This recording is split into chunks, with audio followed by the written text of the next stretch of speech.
Welcome back everyone, it's Eric from Rare Candy here. Today we are back with another first impression video, this time taking a look at the new Japanese set, Eruption Walker. Just got revealed in full for Japan. And I know it's been a little bit of time since you've seen me, but as you can see, I've become a little bit shaggier than normal. I'm in desperate need of a haircut with the lockdown and the quarantine and all that. You know, I've been cooped up at home like so many of you guys, but you know, what better way to spend our time if we're going to be stuck at home than to look at some new Pokemon cards coming out. That's what we're going to be doing here. These are cards that are going to be by and large in our August set. So we won't actually be getting these for a while. And actually there's going to be another Japanese set that comes out by the time these release. So it remains to be seen, you know, how things will shake up by the time these come out. But nevertheless, here to give my first impressions, some of my knee-jerk reactions about these cards. I've seen some of these, but the translations were getting put up throughout the night as I saw them. So I just went to bed, and as a result, I haven't seen everything in the set. So by and large, these are going to be just some of my initial impressions of the set that we have here. So let's get into it. You know, up first we have Butterfree V and VMAX. So Butterfree V, I actually kind of like the art there. That does look pretty nice. So for grass, your opponent's active is Poison, Confused, and then grass colors for 130. Nothing special there, but let's see the VMAX. I'm expecting this one to be a little bit better. So 300 HP, 150. Your opponent's active is now Poisoned and Confused. So I think at a glance that seems kind of underwhelming, but this is effectively 160, which two shots like all of the VMAXs. I mean, not all of them. Like, you're going to be a little bit short of knocking out something like Snorlax as an example, but you know, most of the 320 HP stuff like Dragapult, Toxtricity, you will be able to two-shot them, which is cool. Confusion's not bad either. Free Retreat's also kind of okay. I think overall, this card's just kind of okay. Like, I guess we can power it up with Rillaboom if we really want to go that route. So that seems decent, I guess. But, you know, if we're going to be two-shotting things with a VMAX, I think I'd rather just play Dragapult, you know, since it does 20 less damage, but you place 5 damage counters any way that you like. You don't have to run like a stage 2 or anything like that. So Butterfree doesn't seem too great. See, we have Excelgor, 70 for your Twin Energy, not very good. We have Bound, Sweet, Steenie, Serena. So let's see what Serena does. Let's see, choose one of your opponent's Pokemon, 20 to that Pokemon for each energy attached to this Pokemon. I mean, I guess if we have a triple acceleration, we hit 60. That seems really god-awful. 100, then you may choose an energy attached to your opponent's active, return it to their hand. That's actually, like, not terrible. I think I would prefer if it allowed us to move the energy to a different Pokemon, but nevertheless, like, it's okay. Just not good enough to actually build around. Not the worst card. Definitely not very good either, though. So we have Wimpod, Glycepod. This was one of the cards that did get revealed, like, a couple weeks ahead of time. I think this card's, like, actually kind of okay. For a Twin Energy, 30 plus 50 for each of your opponent's Pokemon V and GX in play. So think if they have an entire board just full of Vs and GXs, think of something like Pikarom. I think that's like a really good example of what this can hit hard against. So that's going to be 6 times 5. That's 300 plus 30. So 330, that's enough to knock out most of the VMAXs. So I think this is actually a pretty decent little attacker. Now we'll have to see how well this does. I remember there was similarly a Glycepod in an early Sun and Moon set that hit harder against GXs and EXs. That didn't do too great. But I think this is actually a little bit better than that just because it's one single attachment, whereas that one was 2. So I do like this. Second attack, not very good though. But this first attack I think is actually pretty solid. So I would definitely keep an eye out for this card. See, we have a new Heatran. And I actually really like the artwork on that thing. That is really nice. Let's see. So first attack, fire, colorless 30 is burn. So 50 for 2 effectively. Then 2 fire, colorless 80 does additional 10 for each damage counter on this Pokemon. Not too great. I mean, how are we getting 120 damage on this? Like, even if we do that, we're only hitting 200. That doesn't knock out some of the non-fire weak stuff. I think this card's kind of bad. So we have Volcarona. For a fire energy 80, if your opponent's active has no damage counters on it, this attack does nothing. Okay, so we need to be able to get down on damage preemptively. I think they're like trying to like kind of push you to play this with like Volcarona GX, because Volcarona GX can place damage counters like preemptively for you. Then you can hit for 80, so just kind of meh, not great. I mean, 80 for 1's honestly not like a bad damage to energy ratio, but you're not even like one-shotting fire weak Pokemon like base form Vs like Zacian and Zamazenta. So it's like not a god awful attack, just I don't think this is good enough though. So we have a new Talonflame. I actually do like Talonflame as a Pokemon. I feel like this always gets interesting cards too.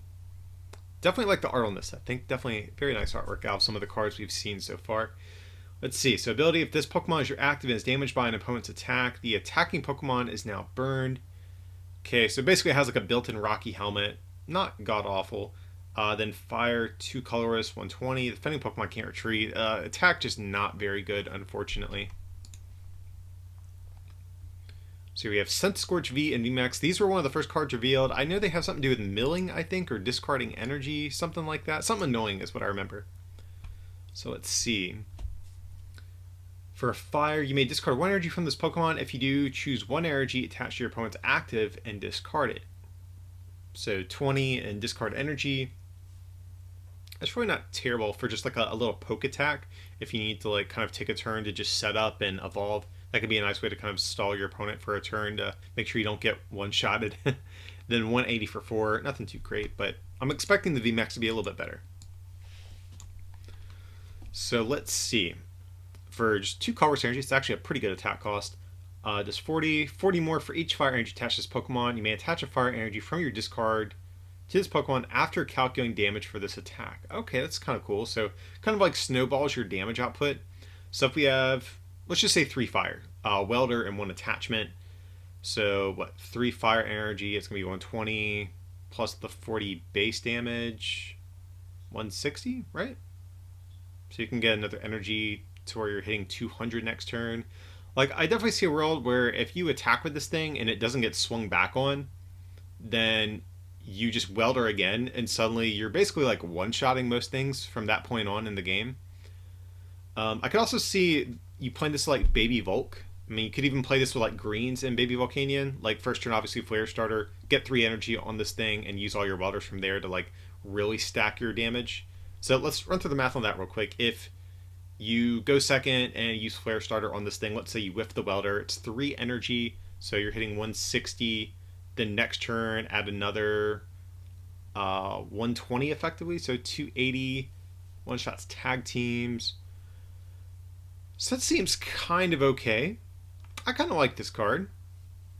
I mean, this is like, I feel like I say this every time we get a new fire Pokemon. It's just one of those types where fire has so much to compete with that it remains to be seen, like, what are you going to prioritize in your welder deck? Basically, you have a welder deck, and you have this huge toolbox of attackers. So we just got Cinderace coming out in Rebel Clash. We have a bunch of existing cards like Reshizard, Heatran GX, Ninetales V, even like Baby Bull Cephalon, etc. So it just remains to be seen if this will be better than just playing these other cards. But I could definitely see a world where if this thing goes unchecked in the early portions of the game and your opponent allows you to just get carried away with stacking energy on here, like before you get hit, I can see how this thing would be an absolute monster though. So it seems like an okay card. Next up we have Galarian Mr. Rime. Okay, so Night March is effectively getting kind of like a spiritual successor yet again, and this is one of the cards for that deck. So there is an attacker in this set that, or actually a bunch of attackers. It says Mad Party, 20 times the amount of Pokemon in your discard pile with the Mad Party attack. So Mr. Rime's not very much of an attacker. This would probably be one of the cards to get discarded, but there is like a whole archetype they're trying to push here. But let's see its ability. Once during your turn, you may choose one of your opponent's face-down prize cards and switch it with the top deck from their deck. It doesn't seem particularly great. I mean, what are you doing? Like, I'm trying to think what cards return. What are you using? Like Clefable to return energy to the top of their deck, and then like switch it with a prize card. Like, I don't know. I'm not sure. This ability doesn't seem too great. Now, if this was for your deck, that'd be a much different situation I could see. Or I guess you could use like Chip Ice Axe or something like that. I don't know, guys. This doesn't seem especially great on its own. But this is definitely going to be like discard fodder for the Mad Party deck.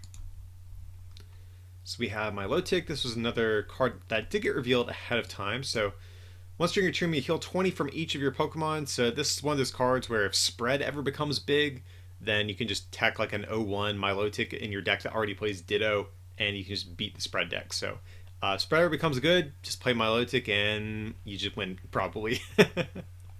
So outside of that, I'm not sure. This would definitely just be a tech card if it ever does pop up and see play. So we have Beartic, just 150, does 50 to itself, not very good. Wishy-Washy, not too great. Okay, Vikavolt V. This was actually the first card I saw revealed from the set. This does see the return of Quaking Punch, obviously in the form of a different Pokemon and different name of the attack, but Vikavolt V, first attack. For Lightning Course is 50, your opponent can't play items from their hand during their next turn. So this is effectively the return of Quaking Punch from Seismitoad EX. Seismitoad, easily one of the most dominant cards, ever since it's released. It's such an old card. Came out, back in, 2014, and still even has managed to see play and expanded even somewhat recently. So that speaks to how good this sort of effect is. Now, Seismitoad only attacks for a single attachment. This needs 2. But luckily, Lightning does have some support. You do have Tapped Cocoa Prism, so you can actually attack with this as early as turn 1 if you want to. And this is nice because in Standard we still have Electro Power, and that, of course, can increase your damage output of your item lock attack, which is really good. The second attack, just 190, discard 2 energy, just like a cleanup attack, I guess. But obviously, we want to just be item locking the entire game. Now, it remains to be seen if this card releases in August, are we going to have an early rotation like we had last year? Because if so, this card gets a lot worse because we lose Electro Power. So depending on how the rotation works out, this card might be really solid or it might be really bad. Because Toad had Hypnotoxic Laser and Burbank, and if Vikavolt here doesn't have those sort of damage modifiers, I'm not sure if this attack is going to be as good as something like Quaking Punch before. So definitely a very interesting card to keep an eye on. So we got my boy Toxtricity, and man, this artwork is sweet. I actually am a bigger fan of the other form. I forget what it's called, but I really love the artwork on this thing. So let's see. For Twin Energy, flip a coin if heads, discard 5 cards from the top of your opponent's deck. If tails, discard 5 from the top of your deck. Okay, I think it's actually kind of cool because there is a new Stadium card that got revealed a couple days ago where you get to reflip your coin flips of your attacks. So I think that between playing maybe 1 or 2 copies of Will as well, I think you can pretty effectively pull this off. Discarding 5 per turn seems okay. Is there a reason to play this over Palossand, though, if we're going to do something like that? Because Palossand has the same energy cost, and Palossand's discard 3 if you have Curse Shovel, I think? Maybe. I forget. I think it's discard 3 though, but obviously the shovel activates though, and then you discard another 2. But so yeah, I don't know if this is any better than that, but I like the card. The artwork's dope. The attack is manageable to pull off. I think right now the existing sort of control mill decks might just be more efficient at doing the same thing since they're not coin flip reliant and they can play 2 Belbas in a turn with Surge. So maybe that's just better. I'm not sure, but I do like Toxtricity as well. I think this is an okay card. So we got Gramble. Let's see, 50, your opponent can't retreat. Then 130. Alright, so getting to another Pokemon V VMAX. This is another one of the ones that got revealed very early on. So Gardevoir V, kind of nice to have Gardevoir as a Psychic-type Pokemon again. It's been a very long time. I think, oh man, was the last one in Next Destinies? I want to say. I could be wrong about that, but I think the last Psychic Gardevoir was Next Destinies. It's been a very long time. Or, I guess if you want to count the Despairay one, that is technically Psychic and Fairy, but I'm not going to count that. But, let's see, Gardevoir V, 30, then 120, does 80 more if you healed from this Pokemon during this turn. So there is actually a new item card. I forget exactly what it does. It's I think discard a Psychic from your Pokemon, heal 80, I think. We'll check it out once we get to the trainers, but it's something kind of like that. So we do have to keep that in mind. There's also Indeedee V as well. So you can play Rainbow Energy and Indeedee to heal. But of course we got Gardevoir VMAX. Kind of a shame. I actually like the artwork a lot better on this one than the VMAX, which is kind of a shame. You would think the Evolve form would look cooler. But anyways, I'm getting too sidetracked with all the artwork in this set, guys. We're here to talk about competitive viability, not how the card looks. So 320 HP. Now the big thing that you're going to notice immediately is that weakness to metal. That's definitely going to be an issue. Zacian V right now is still very popular. Now again, this comes out in August. The metagame might shift by then, and maybe Zacian won't be as popular. If so, Gardevoir might be a little bit better. But right now, that metal weakness is definitely going to be an issue for it. But this does 180, heal 50. I like this though. It's just another nice little two-shotting attack like most of the VMAXs. And the fact that you have not 100, but 320 HP, and you can heal 50 is pretty decent. You know, I think having this much HP in the game and not being able to get one shot and having healing options is really, really solid. So of course you can play Indeedee. You can play the new that new item card we're going to get to. So I think there's going to be some ways to tank with this thing. We still have Malamar for the moment. Again, that is definitely subject to change if we do get an early rotation, but right now there is a way to power this up as well. So, yeah. So I think I like Gardevoir VMAX. I think it's okay. Like I said, it just kind of remains to be seen what the format will look like by the time this comes out. Because if Zacian is still everywhere, there's no reason to play this. So you have Lunatone, non-special. So we have Dedenne, the next part of the Mad Party deck. I don't think this one's going to see play. The other two ones that are in the set only attack for a twin energy, so Dedenne no doubt is going to be one of the ones you want to discard if possible. So we have Shiinotic, let's see, 30 if heads, opponent can't attack. And then 60 if Glimwood Tangle is in play, does 60 more damage. Okay, so that is the Stadium card that allows you to reflip, so it's okay. I really don't think this attack should be a coin flip, though. Like, even if this wasn't a coin flip, I don't think this would be very good. So, yeah, I'm not a big fan of this one. Okay, so now we're getting into the Poltergeist line. This is one of the main components of the, like, Mad Party deck. And yet again, just want to point out the dope artwork. I've really been liking a lot of the artwork in this set. I can't help but point it out, guys. I'm sorry. But 60 HP, much like the other one, which does make it Elm searchable, which is actually kind of relevant. But it has this ability, once during your turn, you may discard a Pokemon with the Mad Party attack from your hand and draw 2 cards. Okay, so that's actually really nice. So it's like a built-in trade or make do, I guess, if you're more familiar with Cincino. So that's nice. A great way to get your Pokemon in the discard. We still have Sycamore, or not Sycamore. We don't still have Sycamore. We have Professor's Research. I'm getting all of my old versions of these cards mixed up. So we have that, Quick Ball, Mysterious Treasure. So I think getting all these Pokemon to discard is not going to be an issue, and this ability is just really good for this archetype here. But the attack itself, let's talk about the 20 for a twin energy. So the attack cost is very easy to pull off, much like with Night March before, or even Lost March. But I'm not really sold on this as a deck, though. For a couple reasons. Dragapult right now is one of the most hyped cards coming out of Rebel Clash. It remains to be seen if it kind of lives up to the hype and becomes a staple of the new Rebel Clash format. If it does, a deck like this just gets eviscerated by a card like that spreads damage counters.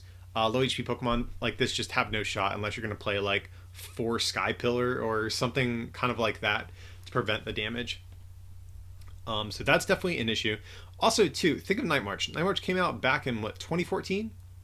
2015? I think it was 2014, though, because it was among one of the first XY sets. Pretty sure. Correct me if I'm wrong, I'm pretty sure it's 2014. But the maximum amount of HPs at the time was only around 180. We had Mega Evolutions coming into the format that had, around 220. But now we have Pokemon up to 320 HP, and this, or even 340 if you want to think about Snorlax and Copperajah. And this still only does the same amount of damage. So I'm actually not a big fan of this archetype. Because, well, let's see, the Night March deck had Joltik, Pumpkaboo, and Lampent. But I guess this one has 4 Pokemon, so effectively you have more ways at getting more damage in the discard pile to do, so it's probably a little bit better just because there's more Mad Party targets to discard, but I just have a feeling HPs are just a little bit too high for a deck like this to really be as good as it wants to be. But I guess you could play Spell Tag as well to supplement your damage output a little bit here.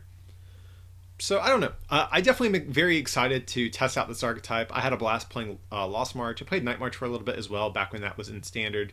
So no doubt we're definitely going to cover this whenever this card does come out. Definitely a cool concept to see come into the game.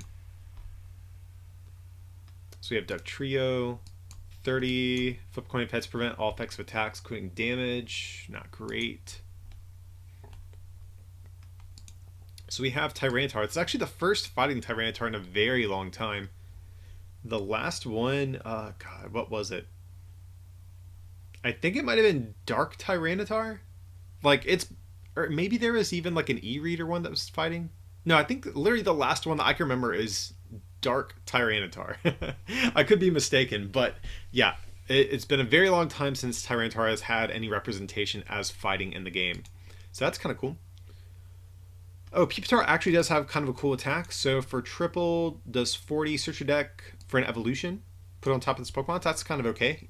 A lot of times with these Ascension style attacks, they don't do damage. So at least you get some chip damage in with this thing.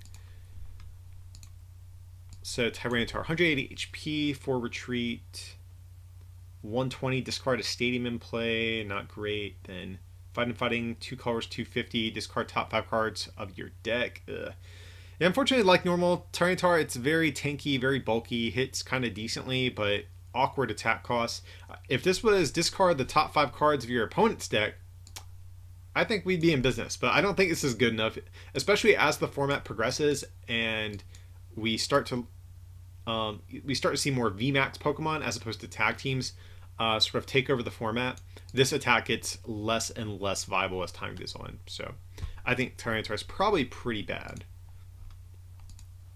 So you have Solrock. If you have Lunatone, your opponent's Pokemon have no resistance. Diggersby, nothing special. We got Graplocked V. Okay.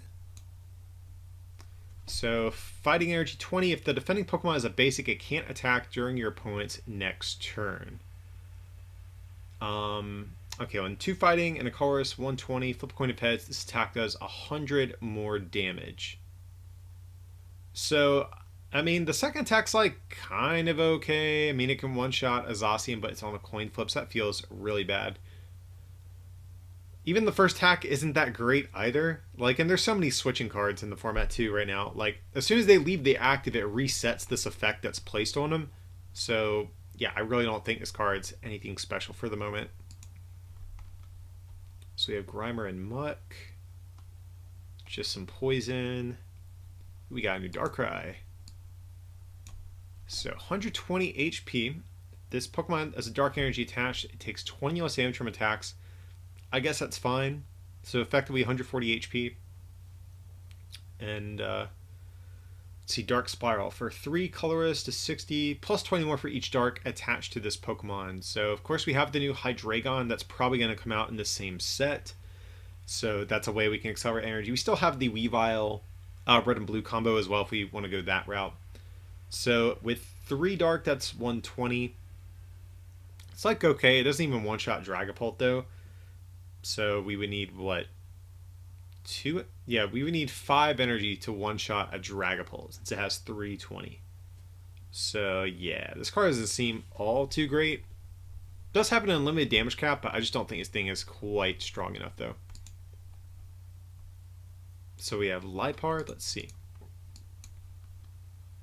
Oh, it can't be paralyzed in 90. Nothing special there. So we have Aggron. Again, another Pokemon that was revealed a little bit ahead of time.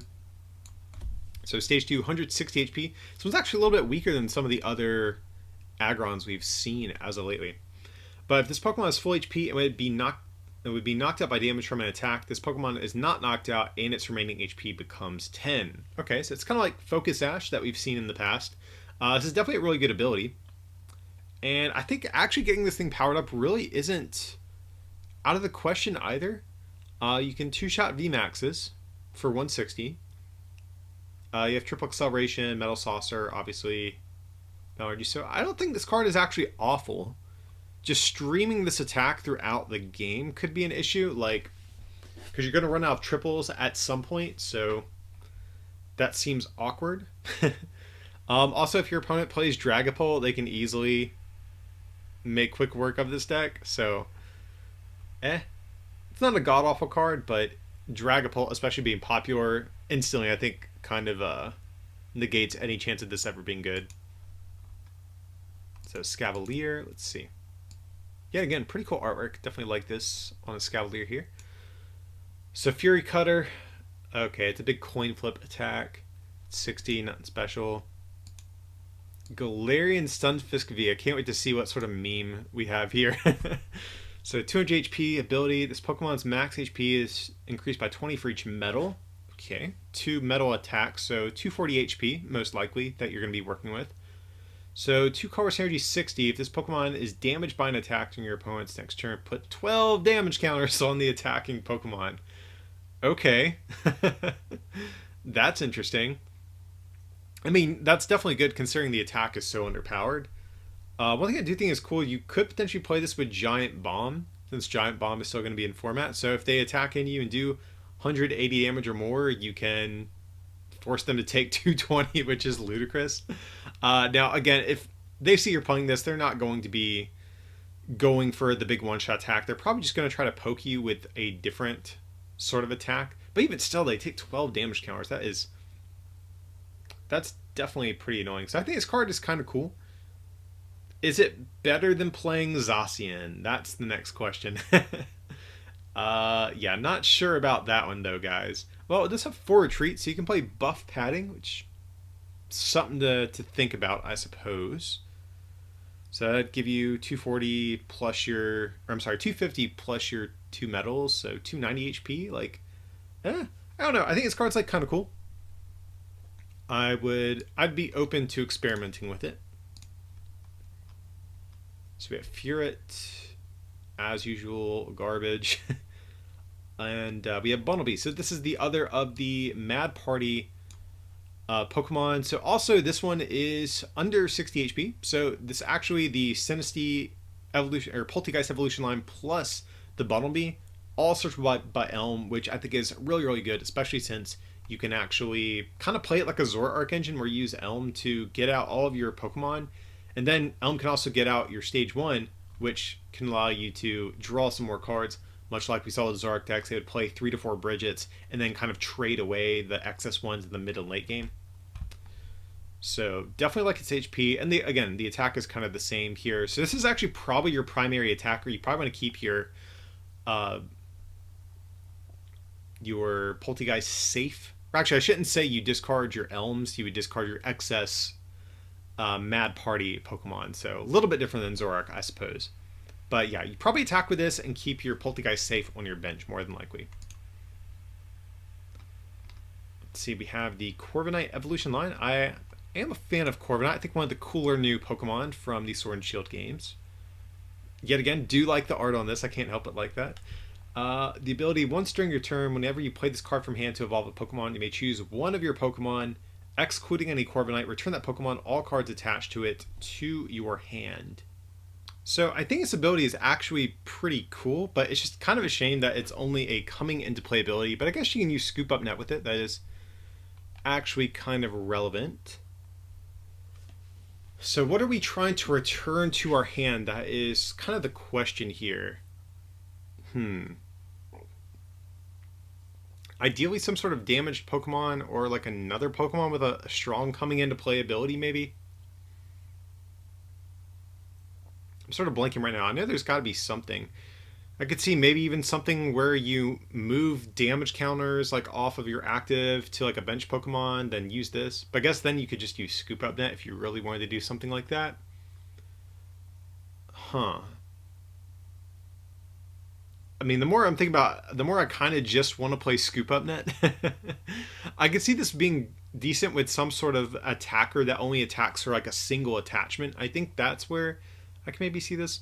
I'm not sure. I do like this ability though. I'm not sure if it's actually going to be good, especially since we are getting Scoop Up Net and Rebel Clash, but I think this is nevertheless still an interesting card though. So that's going to be all the Pokemon. Going on to the items, we have the Psychic item I kind of told you guys about. So you heal 1 damage or heal 80 damage from one of your Pokemon with Psychic Energy attached to it, then discard a Psychic Energy from that Pokemon. So it's kind of cool because it actually doesn't have to be a Psychic Pokemon. It just has to have Psychic Energy. So that means you can even heal with something like Aurora Energy, Rainbow Energy, Unit Energy, and expanded other things like Double Dragon Energy or Blend Energy, whatever it might be. So that's cool. I'm glad it does give you a little bit of flexibility in that regard. And as long as we still have Malamar right now in the format, I mean, this I think is something that you have to consider at the very least. So I think this definitely could be good for, of course, Gardevoir VMAX when that comes out. But even still, we have Dragapult, which I think doesn't mind healing. It's a 320 HP Pokemon. It's not really getting one shot about much right now. So something like this might be nice for it. Malamilana also is still in the format and very good. So it remains to be seen what will be the best healing route. But having item-based healing that can heal 80, I think is pretty good. Figure Hyper Potion is... It heals 120, but it's effectively 60 damage per energy you're discarding, whereas this has a better sort of ratio. You get to heal 20 more damage for only sacrificing 1 energy. So I think this card's okay. We have the Lookalike Bell. So search your deck for Pokemon with the same name as a Pokemon in your discard, reveal it, put it into your hand. So this is a card I thought initially was actually really, really bad when it first got revealed. But with the Mad Party deck, this definitely could be a consideration. I don't know if this is better than just playing the existing search cards we already have.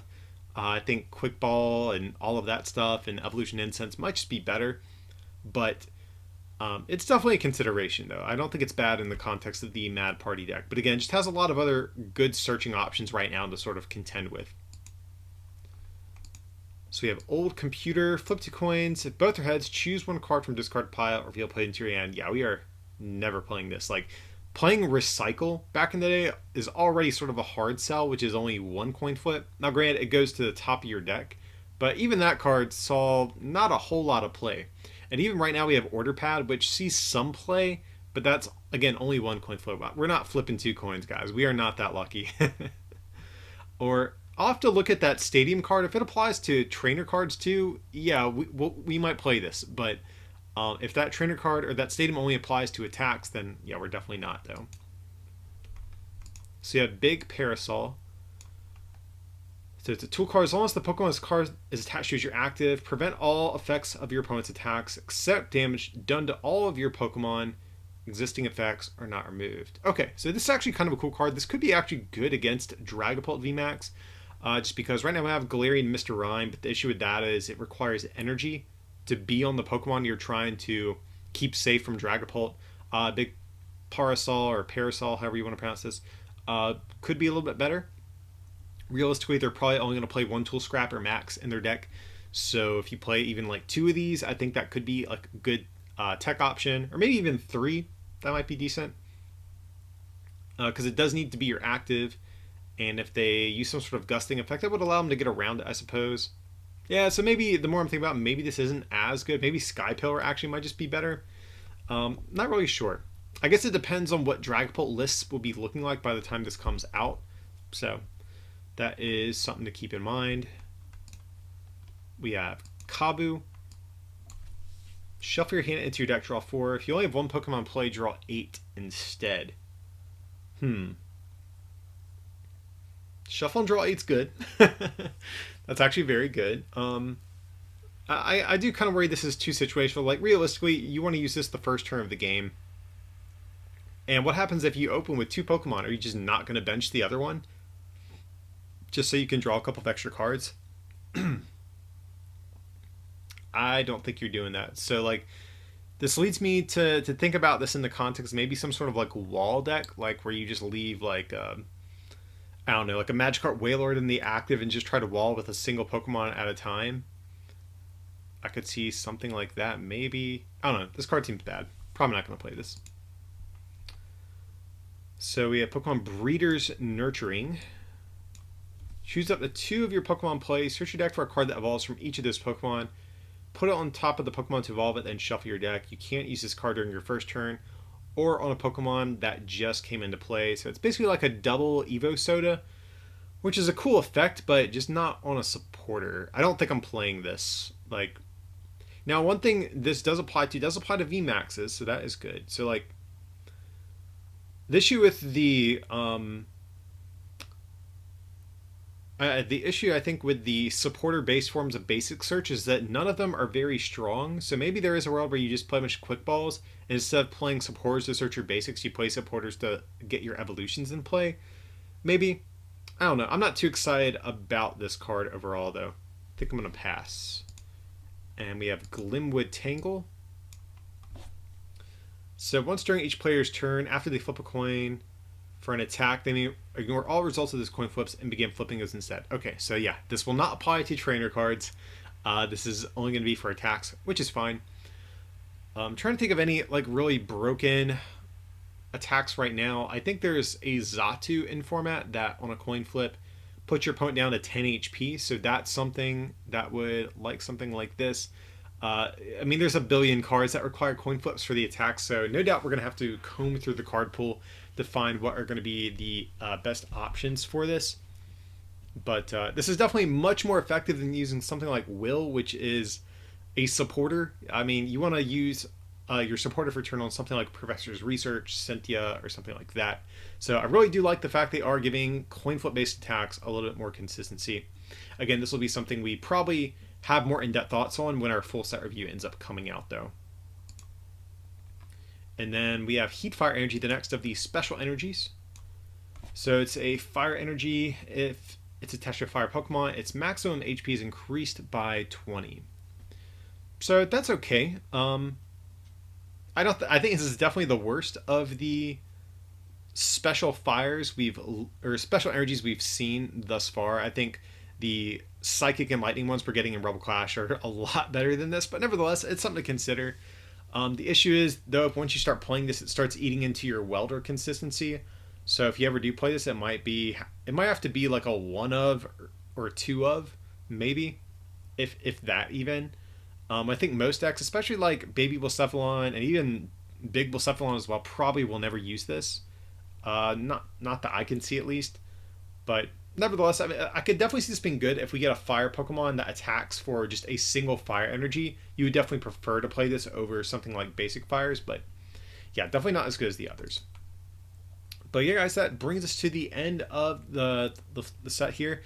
There's definitely some interesting stuff that we looked at. I think I was more impressed with the art of a lot of the cards than the actual cards themselves, but just scrolling back through the set real quick, just to recap, I like the Glimwood Tangle. The healing item is decent.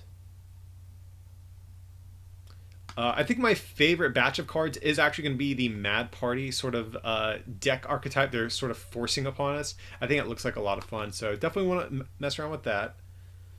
Galarian Stunfisk is a meme. I don't know if it's good, but it's definitely fun. Let's see. I don't really remember too much that I was just super impressed by.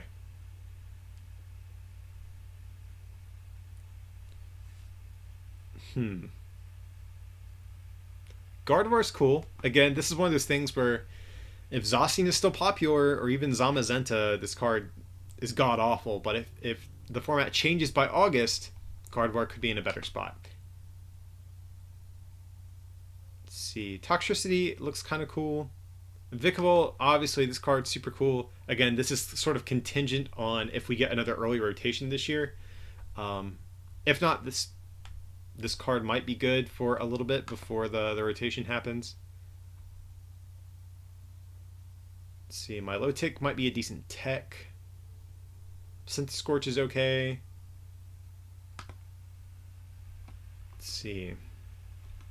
Golisopod, actually, I think one of the better cards. And we are back to the beginning. So honestly, guys, there is not a whole lot to really get excited in this set. But luckily, there is going to be another Japanese set that comes out before August, which will obviously be combined with this.